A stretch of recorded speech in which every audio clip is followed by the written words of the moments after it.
কি ঘটেছিল এই সেমেটারিতে যা খোলার 20 বছরের মধ্যে বন্ধ করে দিতে হয়? কি আছে এই সেমেটারিতে যা এখনো বিকেল 5টার পর কাউকে ঢুকতে দেয়া হয় না? কেন এই সেমেটারিকে কলকাতার মোস্ট ভুতুড়ে জায়গার মধ্যে এখনো ধরা হয়ে থাকে? এই তথ্য বা এই প্রশ্নের উত্তরের জন্য আমরা গিয়ে পৌঁছলাম সাউথ পার্কফিল্ড সেমেটারিতে।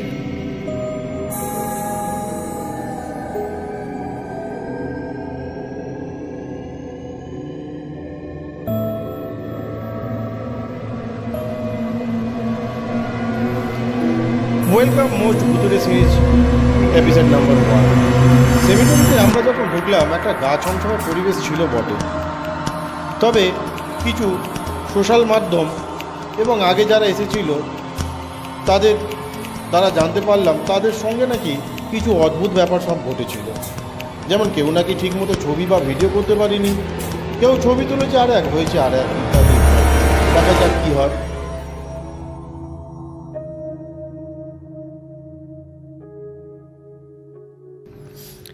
তবে আমাদের সঙ্গে আপাতত তেমন কিছু হয়নি।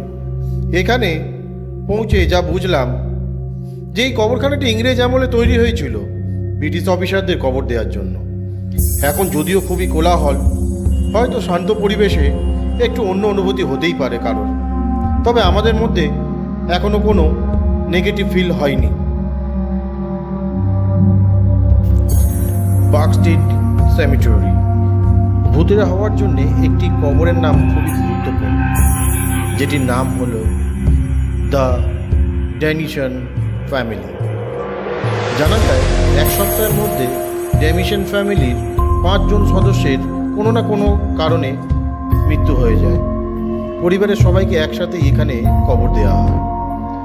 শোনা যায় বর্ষাকালে এই সমাধি থেকে রক্তের ফোঁটা ঝরে পড়ে, তাই এই সমাধিকে ব্লিডিং টম বলা হয়।